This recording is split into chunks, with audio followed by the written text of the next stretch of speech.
Holy cow, we have finally gotten back to the saddle here. This is your Insurance Corner. My name is Bill Miksch. I'm president of WDMA Financial Group.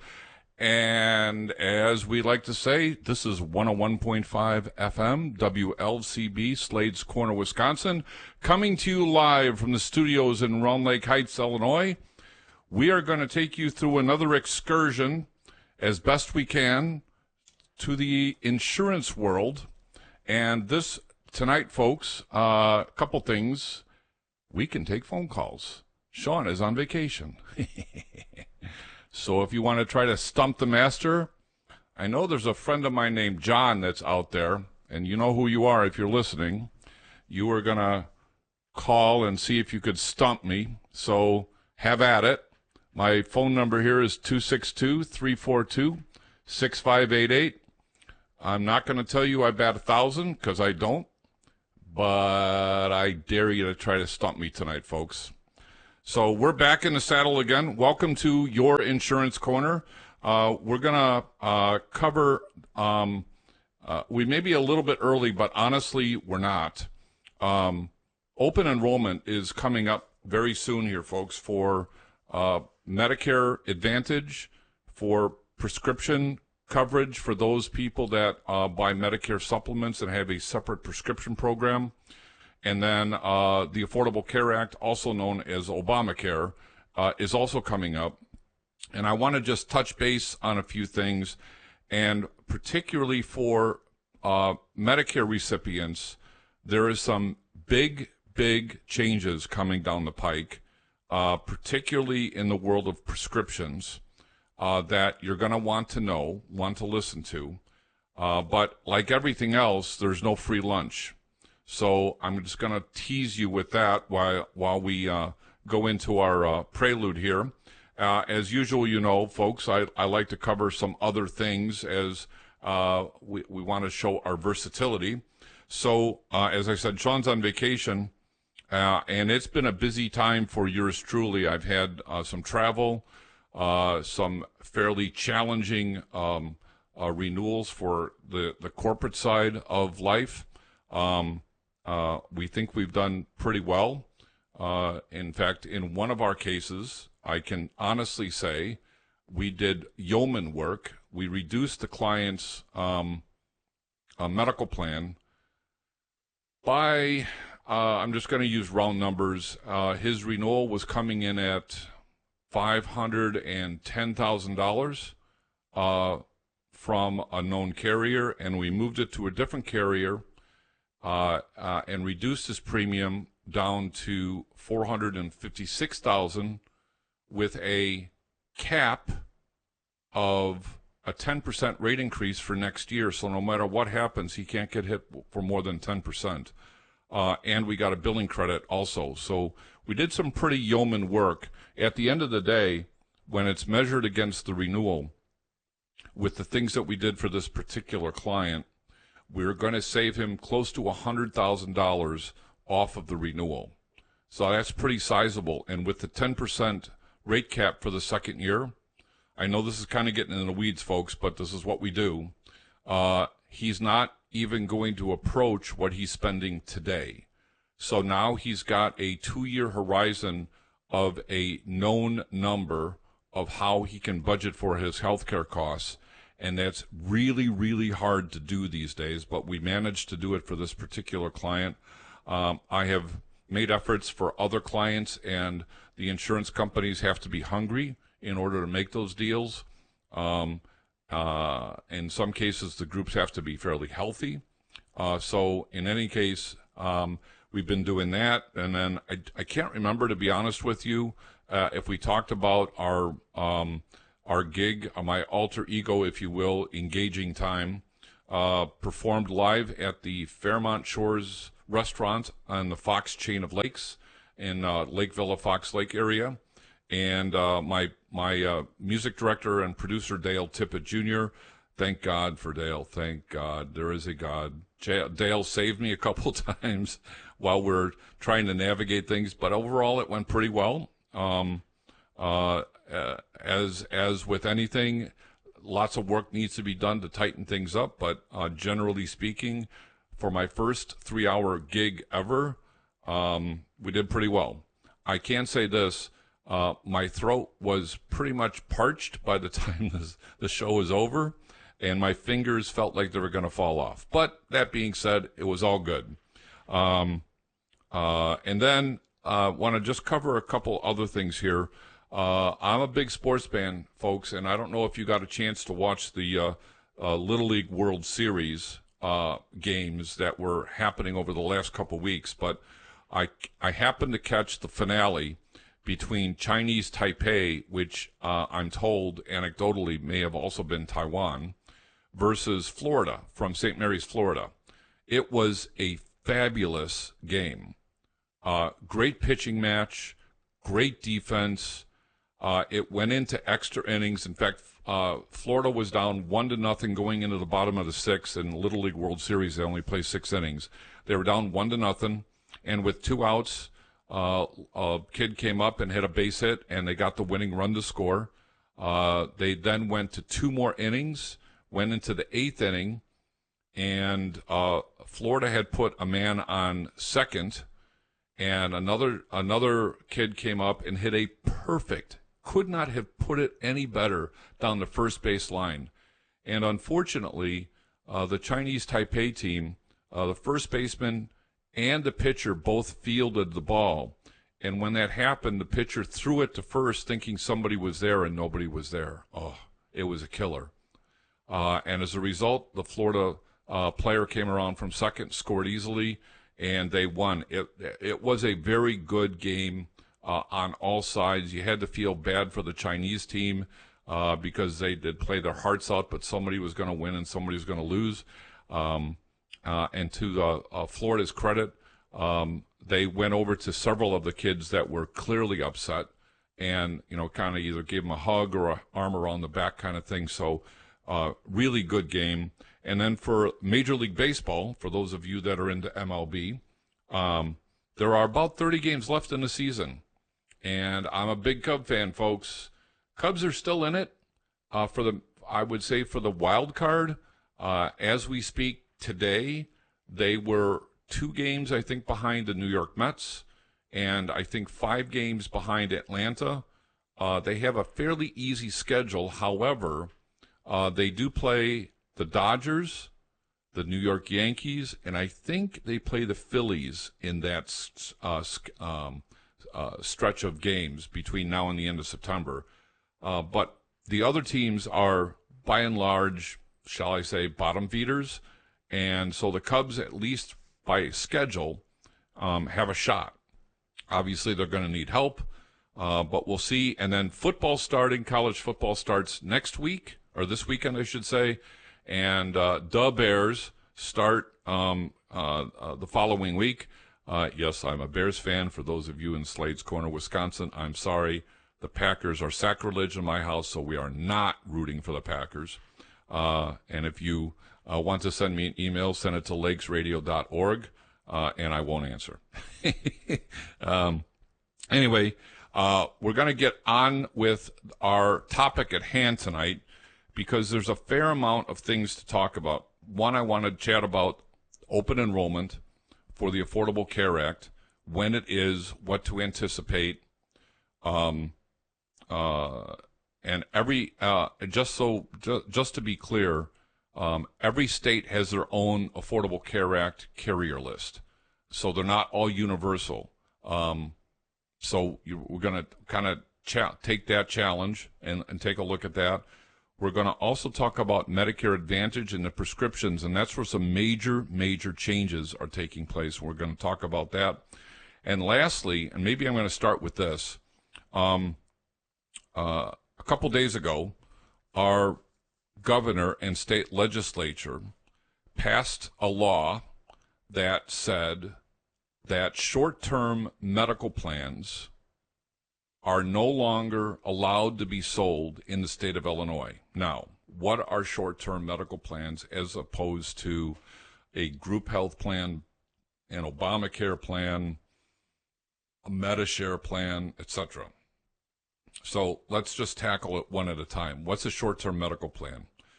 A short-term medical plan is a gap plan. It is meant to carry a gap between the time you lost your coverage, let's say from your employer, and you've determined that COBRA is too expensive, but you need something just in case, and you can get a fairly decent network, lower deductibles. Actually, the network is much bigger than most of the Obamacare plans. It's a national PPO network. Depending on the carrier, it's definitely national.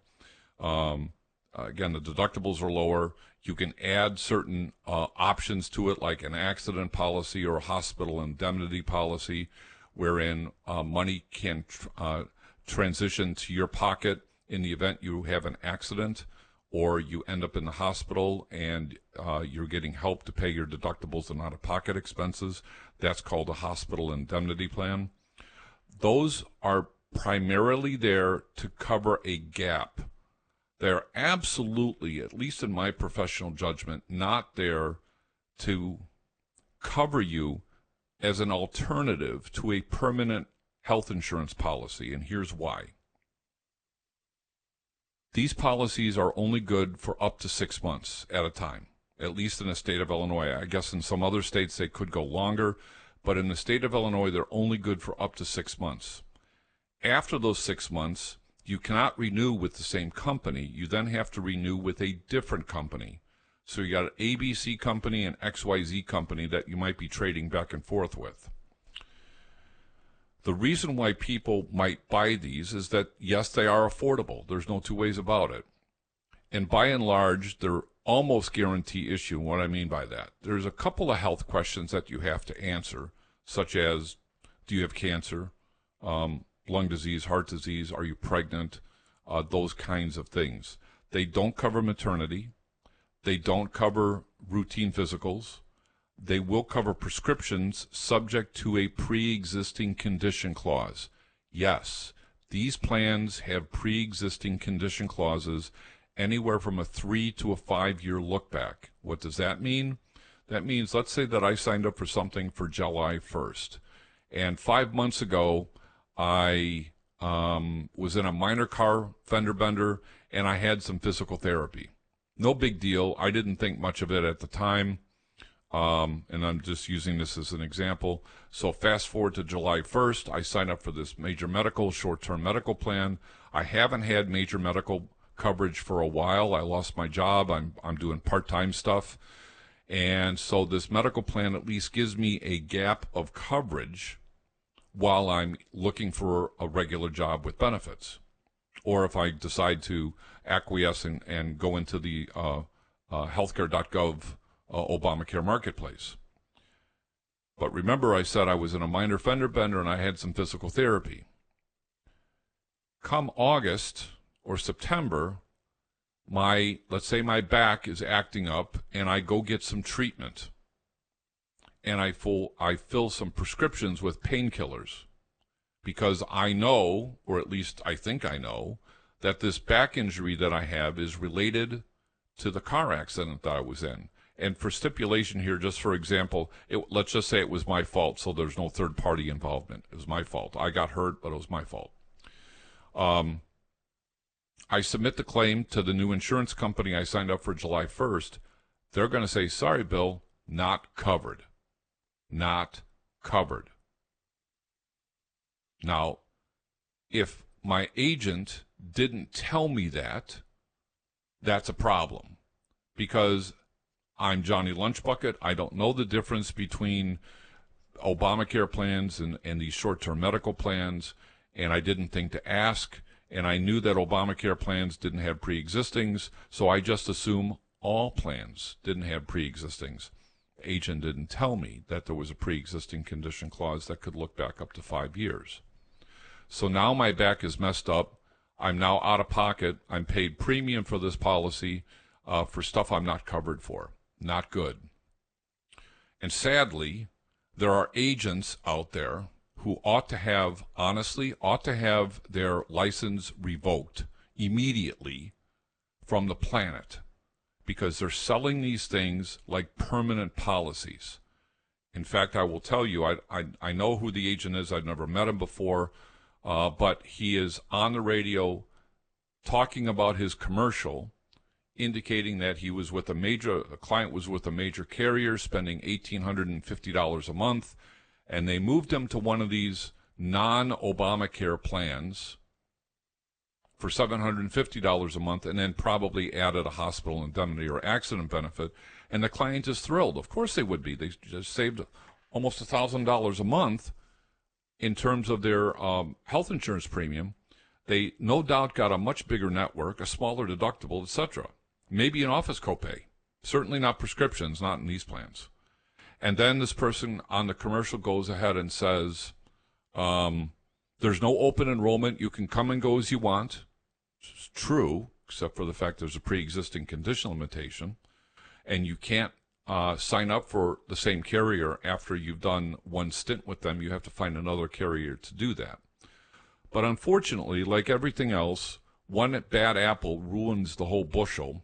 And there's enough agents out there that have sold these things like permanent policies. And as a result, the state legislature, and probably no doubt there's a bazillion complaints about these kinds of policies. So the governor and the state legislature have now banned them from the state of Illinois. So short-term medical plans are no longer going to be sold as we speak today as of January 1st of this year.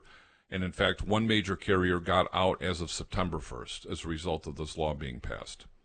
So how does this impact somebody who is on health insurance right now? Well, if you have an Obamacare or an affordable health care plan, it's not impacting you. As long as you continue to pay those premiums, you're fine. If you don't pay those premiums on time and you lose the coverage, you may not be able to get back and get reinstated because the healthcare.gov people are very rigid and strict on getting you reinstated unless you can make the case for reinstatement, such as they canceled you erroneously, for example. You didn't cancel them, they canceled you, and you could make the case for it and they would have to reinstate you, per se, or at least start another policy. So the Affordable Care Act people are not impacted by this. If you're on Medicare, you're not impacted by this because you can't get one of these plans under very rare circumstances maybe, but generally speaking, these policies are not for senior citizens for a lot of obvious reasons. So who are they for? They're for the people that are uninsured. They came off their group plan. They've determined that COBRA is too expensive, but they still need something to cover them. Or they've been without coverage for a while and now they're getting a little nervous, so they get one of these things just to provide a gap of coverage for themselves while they're still looking for work. As I said before, these have pre-existing condition limitations. So if you are coming off a group health plan and it is COBRA eligible or state continuation, which is like COBRA Light for some states, Illinois is 12 months, for example. Some states don't have a COBRA extension for small companies, so those situations would be ripe for these kind of short-term medical plans. So staying with the COBRA idea, if you're COBRA eligible and you do have pre-existings, you are almost likely and forced to have to buy that if you want your medical condition covered. I'm going to digress here a second, but it's related. So let's say you have a family of 4, and the 3 of you are healthy, but one of you is not.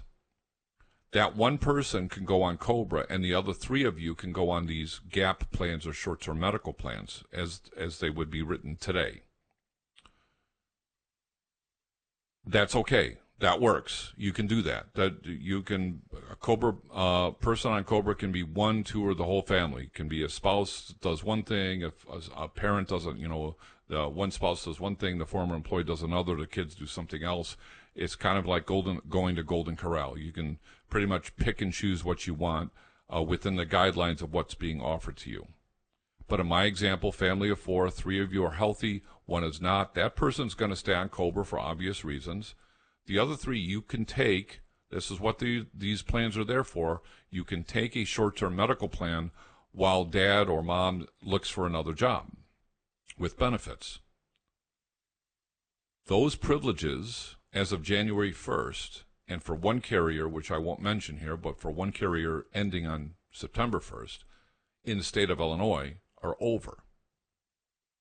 So where does that leave a person who is coming off a medical plan? If they've got COBRA, they can do COBRA. They certainly have access to the Affordable Care Act, which I think is a main reason why the state of Illinois did this. I think another reason why, sadly, is because agents were selling these programs like permanent policies and either misinforming or misleading the buying public. And that's a big issue. It's particularly troubling to me. I've sold a couple of these things in my career. I do have one client that has used this for a year. He's done one 6-month and another 6-month, and I've told him this last go around we're playing Russian roulette, and I said, this is before this law took place, I said, I think it's going to be time to take a look at the Affordable Care Act or start your business up and we can get a group plan together. And he's not disagreeable to that. Fast forward to a couple days ago when this law took place. Now I have to have a conversation that goes something like this. Joe, you're not going to be covered anymore. We can't do these plans. So what are the alternatives? Now, he doesn't have any other option. He's not coming off a group plan. He started a business, so as long as he's got at least one more employee, we might be able to do a group plan if it's affordable. And then open enrollment for the Affordable Care Act is coming starting November 1st of this year. Are there other options? Yes, there's a couple other options. These Christian-oriented plans, which he actually asked me to look into one, and I did. And what you hear on the commercial and what you hear when you start digging into the details is a bit of a challenge, folks. I'm not going to poo-poo them any more than I would poo-poo somebody doing a Medicare Advantage plan. I don't sell either one of them. But you have to have your eyes wide open because, as I like to say, we don't sell rates, we sell contracts. Premiums don't pay claims, contracts pay claims. What does the contract say? How does it work? There are some people that believe in these things fervently and knock yourself out. That's awesome. If it works for you, I'm not in judgment of you. But if you have pre-existings, if you are taking maintenance medications, these kinds of programs are not going to be functional for you. As in one case, they said to me, maintenance medications like blood pressure, diabetes, cholesterol, those will not be covered full stop in these Christian programs, the one that I checked out at least. They have a fairly large deductible and a fairly large out-of-pocket that you have to navigate, $3,000 deductible, and a $10,000 out-of-pocket that you have to navigate. Maternity won't be allowed for at least a year, and with this particular company, albeit they're a Christian company, this particular client of mine is getting married to a foreign national, and they won't cover her until she can establish residency and do some other things that she has to jump through. Well, that's not going to work, especially if they want to start a family. And there's this other thing called crowdfunding, which is basically a GoFundMe page, that's my opinion, a GoFundMe page for people that need health insurance, and people pool their money together, and there's a sharing of the risk. It's not, neither one of these are insurance, folks. It's a promise to maybe pay your claims, and if sometimes they work, but sometimes they don't. And if you've got all of a sudden a big bill of $100,000 and you're in a crowdfunding or one of these Christian programs, and you bump into that pre-existing condition, or you bump into a situation where something looks sketchy to them and they may not want to honor the commitment of helping you pay that claim, you may be on your own. So I'm not trying to poo-poo them, but you've got to have your eyes wide open. But as a result of this law in the state of Illinois, they took a big option off the table for people that are needing coverage for a short period of time or covering a gap while they're looking for new work, and they can't afford the Affordable Care Act, and they can't afford their COBRA premiums. So what do? The choices have been diminished greatly by these things. So that short-term medical plan is now not on the table. So from there we move to the Affordable Care Act, or Obamacare. Obamacare open enrollment is November 1st. We don't know what the plans look like yet. Certainly we don't know what the premiums look like yet, but we're told through various emails that there's an expectation of an 8 to 10% rate increase, and again, it depends on what part of the country you're in. Some places might be a little higher, some places might be a little lower. But the Affordable Care Act open enrollment starts November 1st and ends December 15th for a January 1st effective date. And January 15th, it gets 1 month extension for a February 1st effective date. Everything runs on a calendar year, so if you sign up for February, it's still going to redo the next year, January 1st, no matter what. The out-of-pocket currently, the max out-of-pocket for most of the plans, not all of them, but many of them, is $9,150. Now, if you're willing to pay a lot of premium, there's a client of mine in Florida that asked me to look into this, and when I looked, Illinois doesn't have that many choices. They've got a lot of choices, but I just checked for Florida. At the beginning, when I checked for this person, for him and his family, there were 188 choices in Florida, in the city in which he lived. 188. There's not a single person on this planet, including yours truly, who could navigate all of those and figure it out. There are multiple insurance companies, some that you've heard of, some that you haven't, HMO, PPO, HSA, hybrids, in-network only, etc. So then I said, okay, I want to see the PPO plans. And that dropped me to 88 companies. So we went from 100 HMO companies to 88 companies on the PPO side. And I just saw that we're coming up for break. If my board would turn on, I can see what I can see here. Yes, it's time for a break. So we're going to come back in a couple seconds. Again, we can take phone calls, folks, at area code 262-342-6588. That's 262-342-6588. See if you've got a question that you can stump me. My name is Bill Miksch. I'm president of WDMA Financial Group in Grayslake, Illinois. This is your Insurance Corner at 101.5 FM WLCB Slate's Corner. We'll be right back after these short messages.